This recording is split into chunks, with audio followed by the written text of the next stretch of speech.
Magandang araw sa lahat. Ang ating pag-uusapan ngayon ay ang ethics of technology o tech ethics.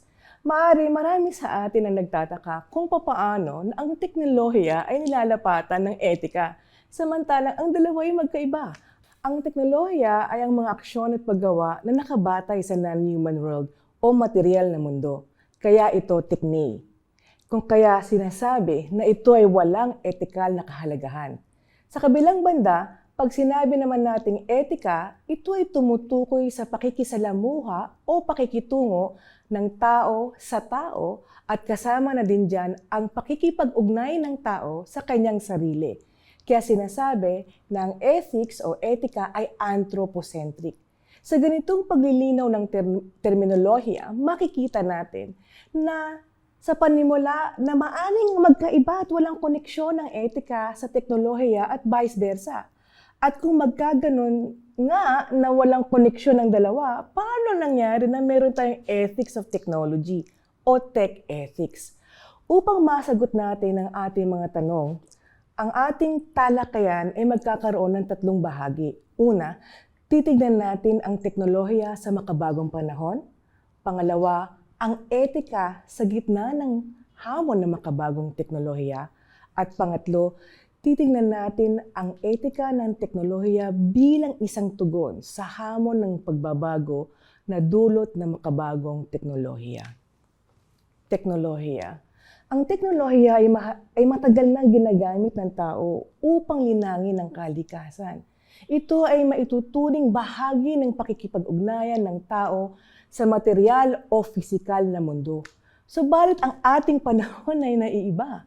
Ang kontemporaryong lipunan ay nailalarawan ng napakabilis na pagbabago at pagpapalit ng mga teknolohikal na artifacts na ating ginagamit sa pang-araw-araw na buhay. Isang napakalinaw na halimbawa nito ay ang cellphone.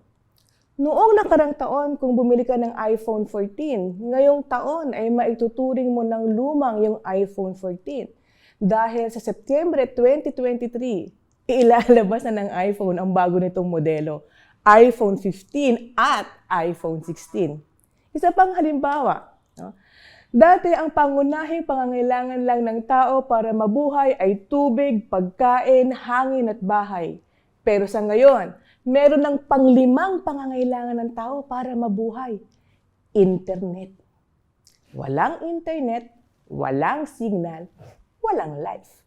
At ilan lamang ito sa napakaraming teknolohikal na pagbabago sa ating panahon. Ang mabilis na pagbabago sa aspeto na ito ay patunay na ang ating lipunan ay nakapaloob na sa tinatawag na Fourth Industrial Revolution.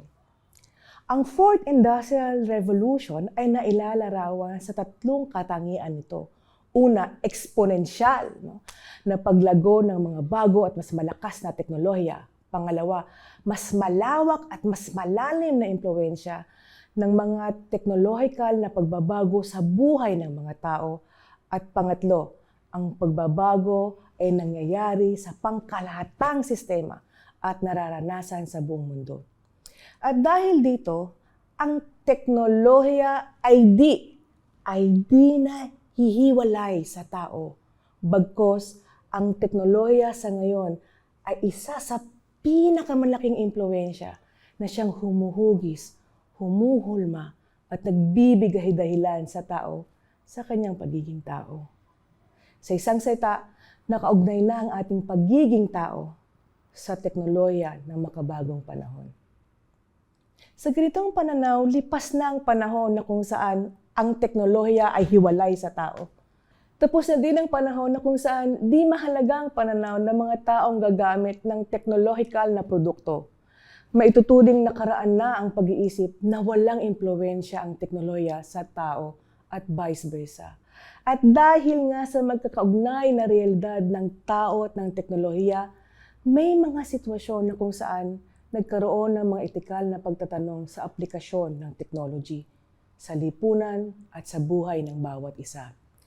Isa sa mga isyu na ating kinakaharap na bunga ng digital information technology ay ang paglaganap ng fake news or disinformation. Nakita itong nangyari sa halalan di lamang sa Pilipinas maging sa Estados Unidos noong 2016. Isa pang issue ay ang pag-develop at paggamit ng mga makabagong software para mag-analyze ng mga footages na maaaring gamitin bilang military armament o para mas maging madali ang proseso ng deportation. May mga issue din ng gene manipulation sa gene technology, ang paggamit ng genetically modified crops o food, ang biotechnology para gamitin sa digmaan, surveillance at marami pang iba. Ang mga ganitong malalaking issues ang nagbigay ng impetus sa ethics of technology o tech ethics. Dahil muli sa pagkakaugnay ng realidad ng tao at ng teknolohiya na kung saan ang pagkakahiwalay ng tao sa teknolohiya ay di na mangyayari. At ang mga issues na lumalabas sa patuloy na pagsulong ng teknolohiya, ang civil society, academia, tech industries, organizations at governments ay nagkaisa sa pananaw na isa sa mga dahilan ng problema ay ang kawalan ng etika na gagabay sa pagdevelop at paggamit ng mga makabagong teknolohiya. Kung kaya ang paniniwala sa mga etikal na prinsipyo at framework tulad ng karapatang pantao, pagkamakatarungan, walang diskriminasyon, privacy, transparency, pananagutan at pagtitiwala ay siyang ginamit sa paglikha ng mga ethical codes of conduct at behavior na siyang ginagawang gabay at nagsisilbing patakaran sa paggawa at paggamit ng mga makabagong teknolohiya. Pero naging masalimuot ang tech ethics dahil sa mga sumusunod na alalahanin na itinaas ng mga stakeholders. Ang mga ito ay abstract at malayo sa realidad ng etika. Ang mga ethical guidelines ay nakatuon sa individual na mga engineers at scientists at sa disenyo ng mga technological na produkto.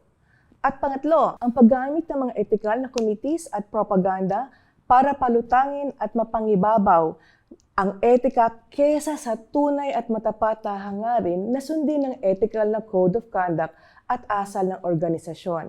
At pang-apat, ang paglabas ng tinatawag nilang ethics washing. Ang ethics washing ay ang paglalabi na ginagawa ng mga multinational na kumpanya na may malaking impluwensya sa direksyon ng development ng teknolohiya. At dito sinasabi ang malaking hiwalay ng interes ng lipunan sa interes ng mga multinational na kumpanya. Kabutihan ng nakararaming tao kontra sa pinansyal na interes ng mga kumpanya. Tech Ethics 2.0, ang pagkilala sa limitasyon ng nakasanayang ethical frameworks sa gitna ng mabilis at eksponensyal na mga pagbabago na bunga ng technological developments ang siyang naging malakas na puwersa para ang tech ethics ay tingnan muli ang mga ethical frameworks, socio-technological na context ng ating panahon, ang interes ng mga multinational tech industries, ang kapakanan ng mga individual na experts, ang benepisyo nito sa global society, governance, legal implication, economics, at politics. Ang Ethics of Technology, Tech Ethics 2.0 ay nakasalig sa pananaw na kailangan ang ethics, values, at ethical decision-making sa teknolohiya. Walang pagdududa dito. Ang debate at katanungan ay nakapaloob sa tanong na papaano natin mailalapat ang mga umiiral na ethical framework sa teknolohiya para ang mga ito ay magkaroon ng praktikal na detalye at aplikasyon sa teknolohiya. Sa konklusyon, ang Tech Ethics 2.0 ay matibay at malinaw na paniniwala na kailangan natin ng etika. Ito ay bunsod na rin ng kanina pa nating binibigyan ng diin ng matibay at di mapaghihiwalay na ugnayan ng realidad ng tao at teknolohiya sa ating panahon. Subalit sa mabilis na daloy ng pagbabago, bunsod na din na eksponensyal na development sa larangan ng teknolohiya, kailangan ng ethics mismo na tumingin, mag-develop ng mga akmang etikal na panuntunan. Mga panuntunan na may kakanyahang bigyang puwang at eksplanasyon, ang mga bagong fundamental na elemento na tanging sa ating kontemporaryong lipunan lamang unang naranasan. At ito ang Tech Ethics 2.0. Ethics at values na kaagapin ng tao sa kanyang paggawa at paggamit ng mga makabagong teknolohiya na fundamental na bahagi ng mundong kanyang ginagalawan. Maraming salamat.